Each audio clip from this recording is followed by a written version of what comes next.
आजकल कोरिया में एक ऑनलाइन मल्टीप्लेयर गेम ने पूरी दुनिया को पागल बना दिया है।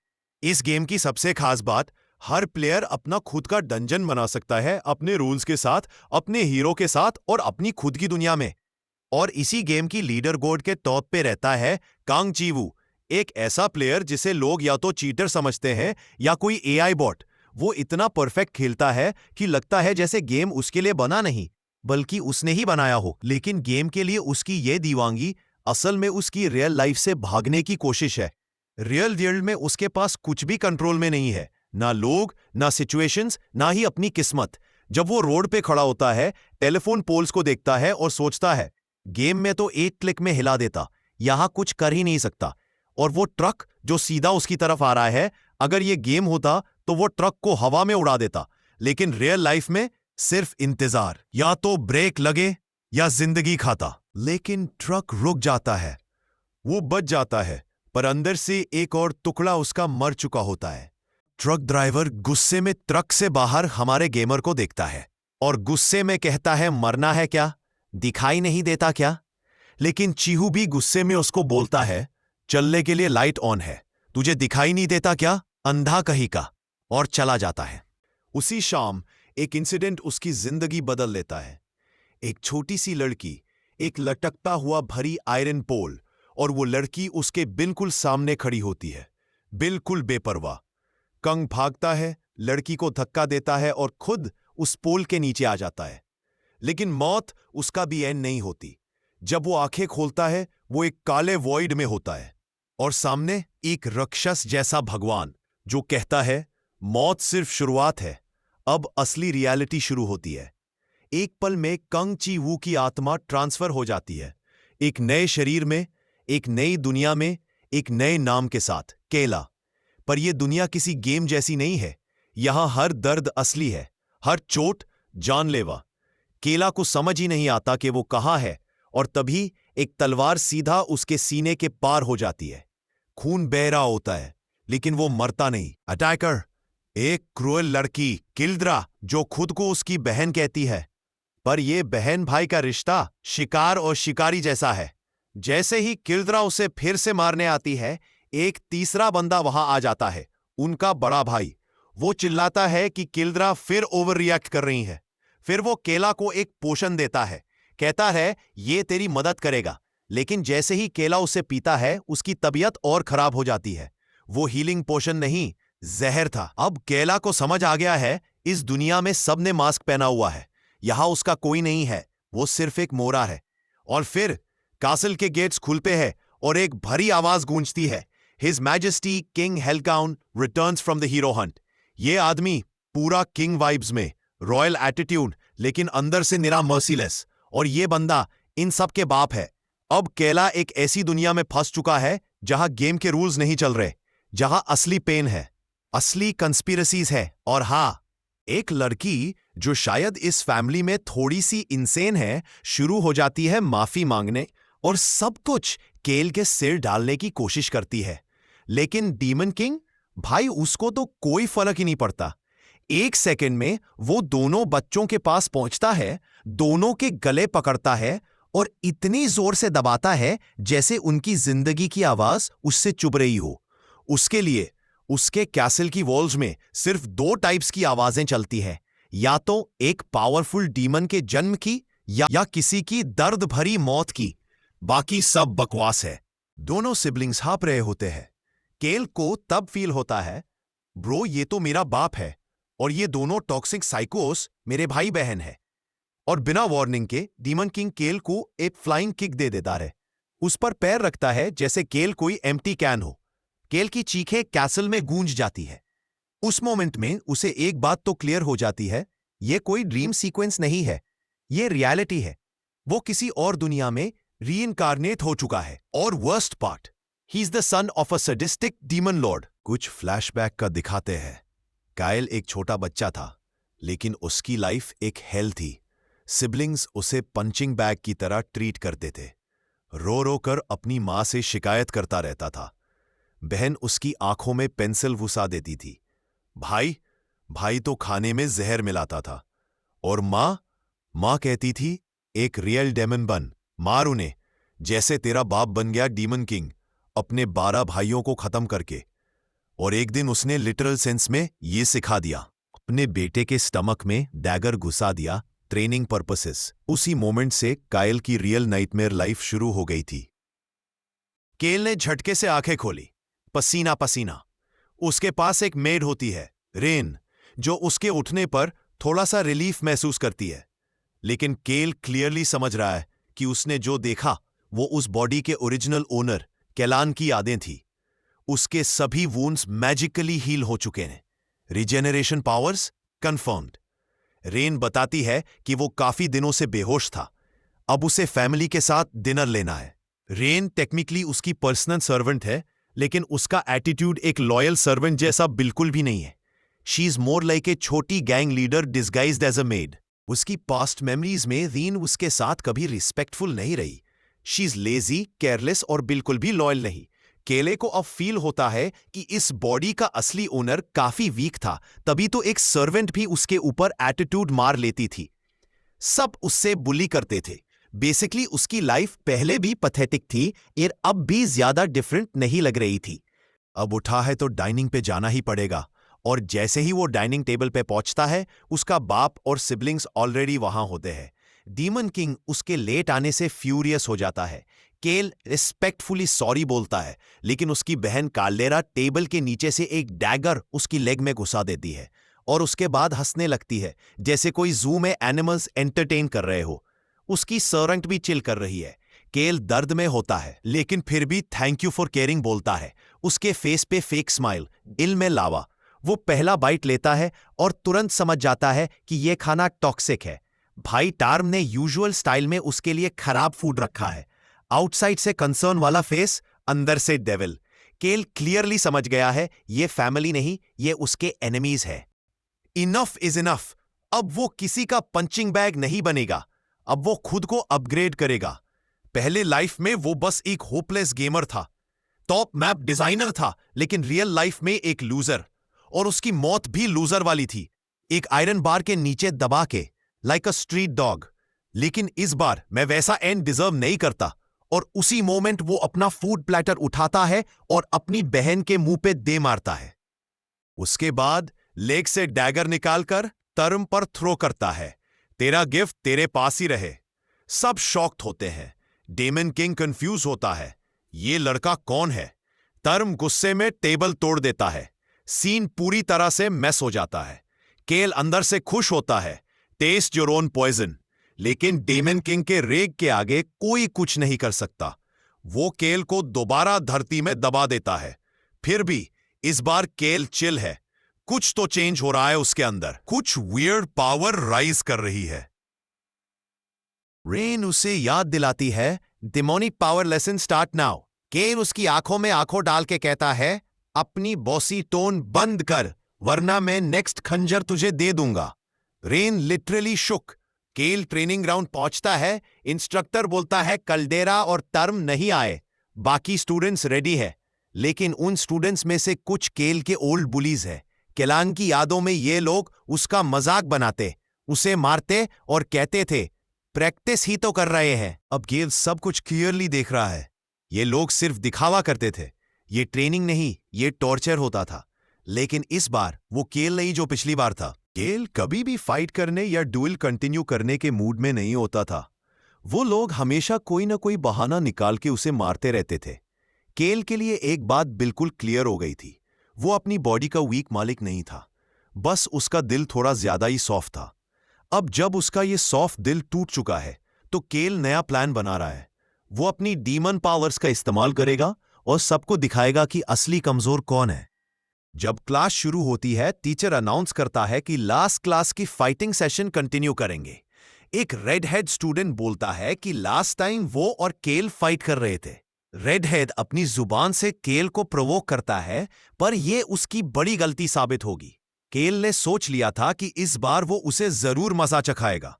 जब दोनों फाइटर सामने आते हैं, रेड हेड हाथों के आसपास रेड और ब्लू एनर्जी बनाता है और ड्यूएल के लिए रेडी हो जाता है। सब सोचते हैं कि केल की तो फिर से बंद बजने वाली है। कुछ लोग रेड हेड से कहते हैं कि केल पे थोड़ा रहम करो, उसकी चीख सुनना मुश्किल है।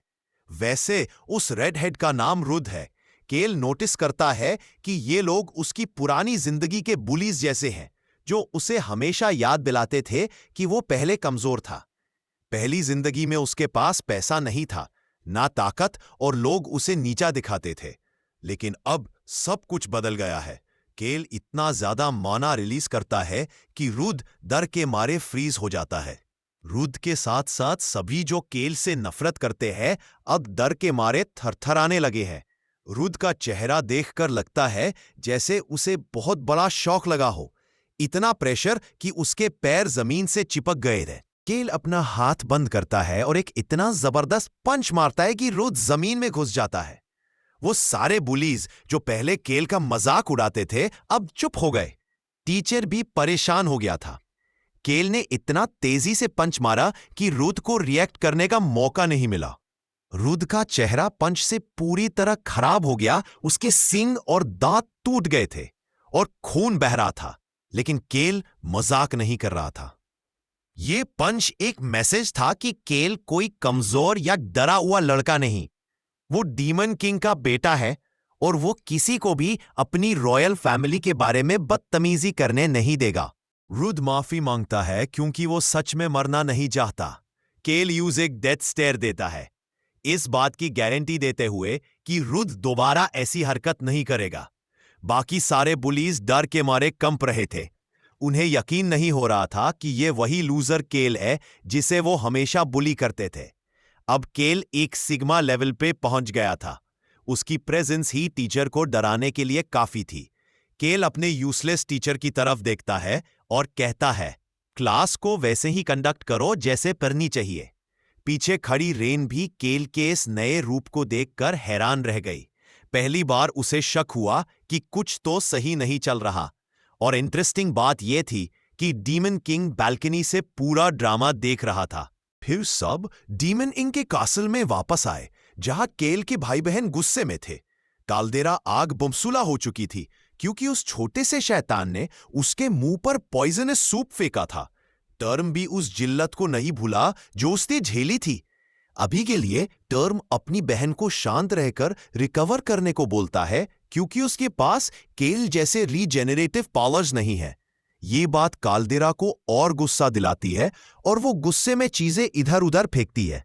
उसे बहुत गुस्सा था कि सिर्फ केल को ही ये पावर्स क्यों मिली हैं। टर्म को यकीन था कि केल की पर्सनैलिटी में कोई बड़ा बदलाव आया है।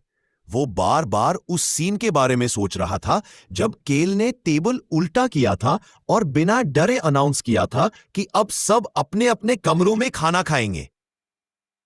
केल के लिए यह एक बड़ा स्टेप था। यह सुनकर उनके बाप के चेहरे पे एक स्माइल आ गई थी, ऐसी स्माइल जो उन्होंने अपनी जिंदगी में पहली बार देखी थी। काल्देरा का गुस्सा बढ़ गया। वो सोचती थी कि उनका बाप केल जैसे कमजोर के लिए खुश कैसे हो सकता है। वो पागल हो गई। टॉम उसकी बातों से अग्री नहीं करता था, पर कहता है कि अगर सिचुएशन बहुत खराब हो गई तो वो काल्देरा के साथ मिलकर केल को रोकने की कोशिश करेगा। फिर हम फिर से केल के पास वापस आते हैं क्लासरूम में। वो एकदम से घबरा जाता है जब टीचर उसे डीमन किंग टर्क कदन की पिक्चर दिखाता है। उसको देख के केल का दिल धड़कने लगता है।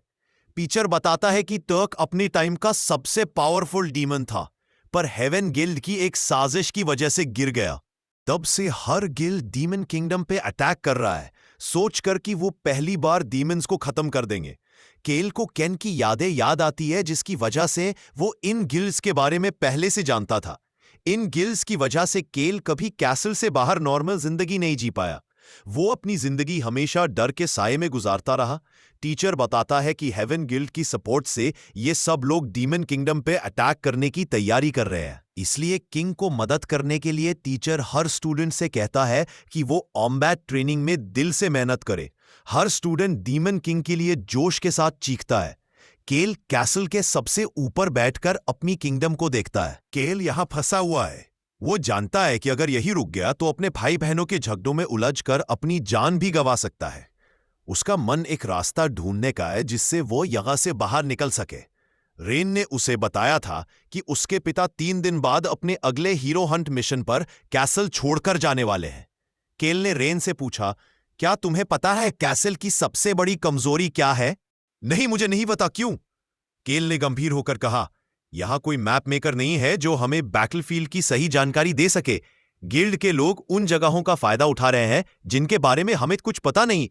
अगर हम समय गवाएंगे तो हमारे सारे प्रयास बेकार हो जाएंगे, खासकर तब तक जब तक मेरे पिता अपनी अगली एक्सपीडिशन पर नहीं जाते।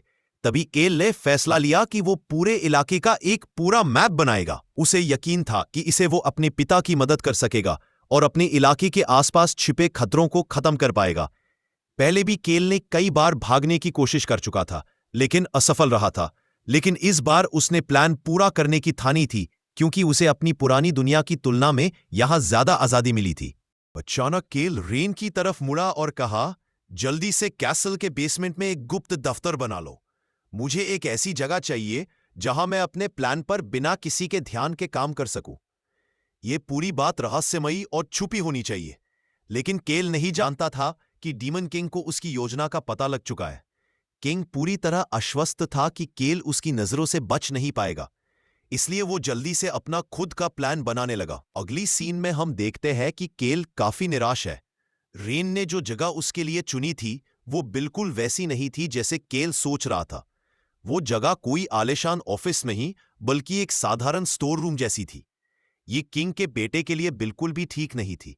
रेन भी निराश होकर रो पड़ी, क्योंकि ये उसकी तरफ से मिल सकने वाली सबसे अच्छी जगह थी, खासकर जब यह सख्ती से कहा गया था कि यह जगह पूरी तरह गुप्त रखी जाए। केल ने जानबूझकर रेन पर चिल्लाना शुरू कर दिया, शायद ताकि उसे एहसास दिला सके कि वो यहां कोई नौकर नहीं है। और सच में उसका ये नया कठोर रवैया काम कर रहा था। रेन को लगने लगा कि वो अब बिल्कुल बदल चुका है, पहले जैसा नहीं रहा। लेकिन फिर भी केल का ये नया रूप काफी आकर्षक भी लगने लगा था। वो खुद को इतनी ठंडक और आत्मविश्वास के साथ संभलता था कि रेन की तरफ से एक हल्की सी दिलचस्पी जागने लगी। फिर केल ने फिर चिल्लाते हुए कहा, तुम यहां सोच विचार में टाइम क्यों बर्बाद कर रही हो? जाओ, एक कप कॉफी लेकर आओ। बेचारी रेन दौड़ी चली गई, पर उसे यह भी नहीं पता था कि यहां कॉफी होती भी है या नहीं, और वो ये अजीब सा काम कैसे पूरा करेगी। इसी बीच डीमन किंग आ गया और रेन को देखकर पूछने लगा, तुम बेसमेंट में अकेले क्या कर रही हो? केल कहाँ है? रेन घबरा गई। उसे अपना ऑफिस पूरी तरह छुपा कर रखना था, लेकिन किंग के सख्त दबाव में वो चुप नहीं पा रही थी। वहीं दूसरी तरफ केल अपनी दुनिया में मगन था, बिना किसी चिंता के पूरा मैप बना रहा था। वो इलाके की हर खामी को चिन्हित कर रहा था और मस्ती में टेरेंस की तरह अपने प्लान पर काम कर रहा था। अचानक फ्रंट गेट पर जोरदार धमाका हुआ। यह डीमन किंग था, गुस्से से भरा हुआ। उसे पता चला था कि केल ने बिना उसकी अनुमति के एक गुप्त ऑफिस बना लिया है। किंग ने केल को मौका दिए बिना ही उस पर हमला कर दिया और उसे पेट में एक जोरदार पंच मारा। किंग ने साफ कहा, मैं चाहता हूं कि तुम मुझसे सीधे सामना करो। बेसमेंट में छुपकर मेरी मौत की योजना मत बनाओ और मेरा इंतजार मत करो। केल को जो दर्द हुआ वो उसकी बहानों भाइयों की मामूली पिटाई से कहीं ज्यादा तीव्र था। अगर वो और ज्यादा पिटा तो उसे लगने लगा था कि उसकी जान तक जा सकती है। फिर भी वो जल्दी से अपने पिता के सामने वो मैप रख आया। डीमन किंग चौंक गया। वो समझ नहीं पा रहा था कि केल इस मैप से क्या साबित करना चाहता है।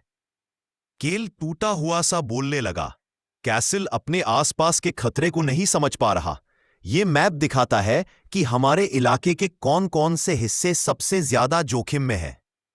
केल गहरी आवाज में बताता है कि कैसल को अपने चारों तरफ मौजूद इलाकों से बहुत खतरनाक हालात का सामना करना पड़ रहा है। इसी वजह से उनकी लड़ाई गिल्ड्स के साथ हमेशा मुश्किल हो जाती है। केल का मानना है कि अगर वो अपने बनाए हुए मैप के हिसाब से इलाकों में बदलाव करें तो आने वाली लड़ाइयों में भारी फायदा होगा। डीमन किंग कुछ देर सोचता है और फिर धीरे से अपना हाथ पीछे कर लेता है, पर वो अभी भी केल की एक सीक्रेट ऑफिस बनाने की जरूरत को समझ नहीं पाता। केल बहुत शांत और आत्मविश्वास से समझाता है कि अगर वो सीधा कहता कि वो माइटी डीमन किंग की मदद करना चाहता है तो वो बात बदतमीजी लगेगी। इसलिए उसने सोचा कि एक नया मैप दिखाना बेहतर रहेगा। जब केल ने अपने मैप से सबूत पेश किया तो वह सीधे अपने पिता से कहता है कि उसे हेवन गिल्ड की फोर्सेस को खत्म करने का मौका दिया जाए। पीछे छुपी रेन इस सब बातों को देखकर दिमाग से पागल हो रही है। उसे समझ नहीं आता कि केल इतना आत्मविश्वास कैसे दिखा रहा है और सीधे डीमन किंग से बात करके अपनी जान को खतरे में डाल रहा है। रेन सोचती है, क्या केल खुद को मरवाना चाहता है? लेकिन शायद रेन की यह सोच ज्यादा थी। डीमन किंग केवल इतना पूछता है, मैप पूरा करने में कितना समय लगेगा? केल बच्चे की तरह उत्साहित हो उठता है जब उसे पता चलता है कि उसके पिता सच में उसके मैप को मंजूरी दे रहे हैं। तो वह अपनी 5 उंगलियां दिखाकर खुशी जाहिर करता है। डीमन किंग केल के इशारे को गलत समझकर सोचता है कि वह 5 दिन मांग रहा है, पर केल जल्दी से साफ करता है कि उसे केवल 5 घंटे लगेंगे। मैप पूरा होते ही वे हेवन के साथ लड़ाई से पहले जरूरी तैयारियां कर पाएंगे। डीमन किंग इस दृढ़ता से दंग रह जाता है।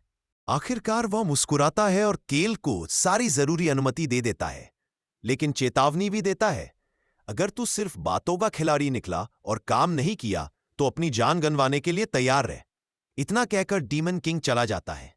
अचानक केल को तेज दर्द की लहर महसूस होती है और वह उल्टी कर देता है। यह डीमन किंग के पंच का असर है।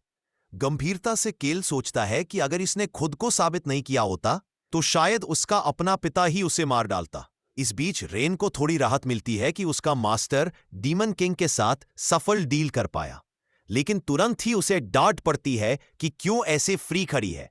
रेन को केल को मेडिकल रूम लेकर जाने को कहा जाता है। जैसा केल ने वादा किया था, वो 5 घंटों में मैप पूरा कर देता है। डीमन किंग की फोर्सेस जुट जाती है और नए प्लान के मुताबिक बड़ा निर्माण कार्य शुरू कर देती है।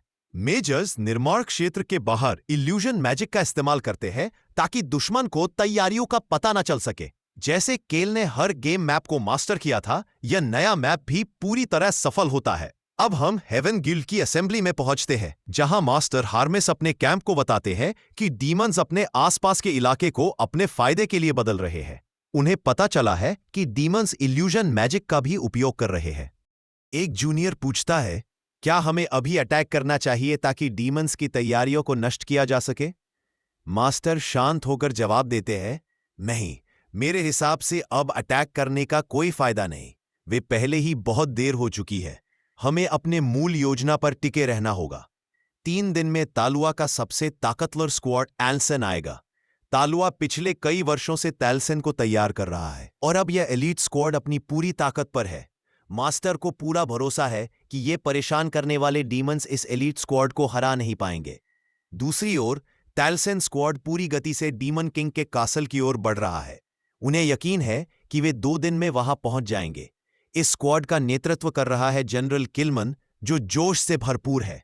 वो अपने सैनिकों को आगे बढ़ने के लिए प्रेरित करता है और घोषणा करता है, तैलसन स्क्वाड ही वो टीम होगी जो महान डीमन किंग को नीचे गिराएगी, जो हजारों सालों से शासन कर रहा है। पूरा तानसेन स्क्वाड उत्साह से भरा हुआ था। वे सभी डीमन कासल को जलाकर राख करने के लिए बेकरार थे। नीचे घोड़े पर सवार श्रिल्स आर्मी कमांडर है, जो जनरल किलमन की नेतृत्व क्षमता पर गर्व महसूस कर रही है। उसका सहायक पूछता है, क्या हमें लगता है कि इस बार हम सचमुच डीमन किंग को हरा पाएंगे? श्रिल्स दृढ़ता से जवाब देती है, हाँ, तालसेन स्क्वाड कोई आम गिल्ड नहीं है। डीमन किंग और उसके किले को गिराना अब कोई दूर का सपना नहीं रहा। यह बस वक्त का मसला है। इस बीच डीमन किंग को एक तरह की तसल्ली मिल रही थी। वो जान चुका था कि कैला द्वारा बनाए गए मैप में कितनी ताकत है। भले ही यह एकदम परफेक्ट योजना ना हो, लेकिन फिर भी इससे बेहतर कोई विकल्प मौजूद नहीं था। अब जब उसकी अपनी ताकत की सीमा पार हो चुकी थी, तो विकल्प भी सीमित हो गए थे। कल वो दिन होगा जब वो हेवन की दुनिया के साथ अपनी लड़ाई का अंत करेगा। मेजर्स और डीमंस जुटे हुए थे जरूरी निर्माणों को पूरा करने में।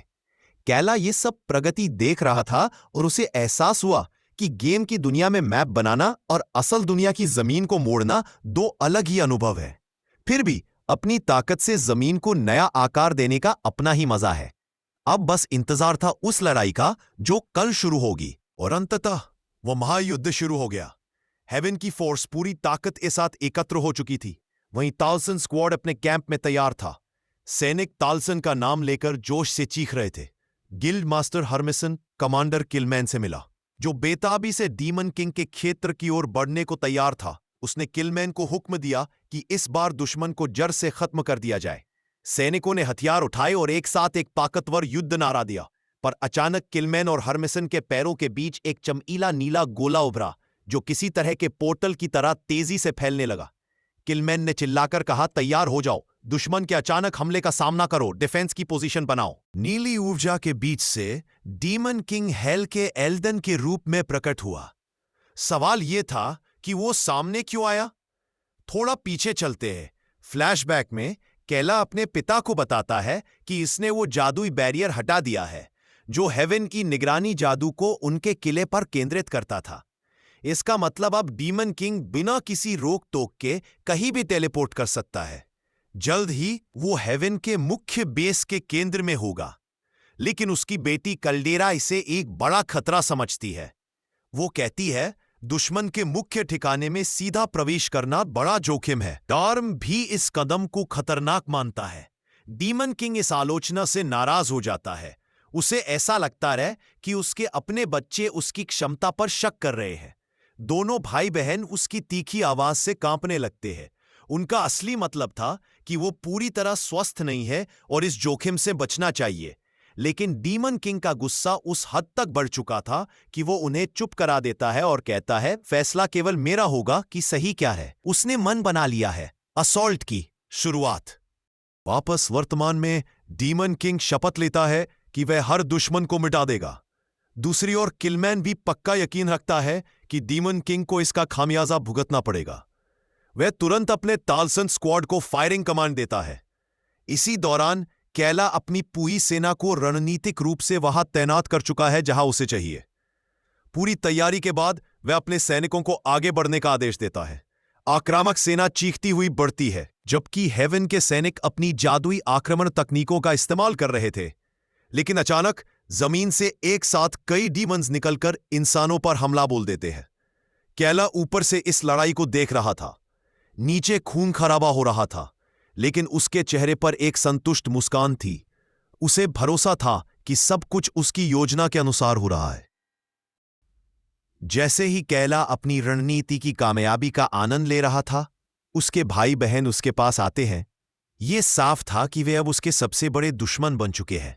वे नहीं चाहते थे कि जंग जीतने के बाद सिर्फ कैला की तारीफ हो, इसलिए वे उसे वहीं खत्म करना चाहते थे। टार्म ने एक अनोखा वीप का इस्तेमाल किया जो कैला के पेट में घुस गया, अंदर तक बढ़ता रहा और वहीं स्थिर हो गया। जब टार्म अपने टेंटिकल को और जोर से दबाता है तो वह कल्डेरा को भी कैला पर हमला करने का आदेश देता है। कल्डेरा एक तेज तलवार लेकर कैला की तरफ भागती है और एक ही झटके में उसका सिर काट देती है, जैसे कोई फल या सब्जी काट रही हो। कैला का सिर हवा में उछलता देख दोनों भाई बहन के चेहरे पर जीत की मुस्कान खिल उठती है।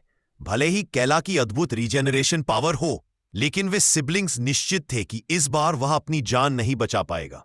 कैला का सिर उसके शरीर से अलग हो जाता है और खून चारों ओर फैल जाता है। उसका शरीर किले की दीवार से नीचे गिरता है, जमीन पर फैलता है और वहां का रंग उसका खून देखकर लाल हो जाता है। उसकी जिंदगी की आखिरी उम्मीद वहीं दम तोड़ रही थी। कैला एक धीमी दर्द भरी आवाज निकालता है। उसके गद्दार भाई बहन टार्म और कल्डेरा नीचे खून से लथपथ दृश्य को देखकर आनंदित होते हैं।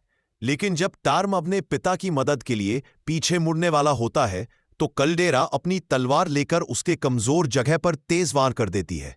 उस वार से टार्म को घातक चोट लगती है और वह अपने तेज दिमाग और भाई से दूर छलांग लगाता है। टार्म चौंक जाता है क्योंकि उसे अपनी मां के फॉरबिडन हथियार को कल्डेरा के हाथों देखना बड़ा ही आश्चर्यचकित करने वाला था।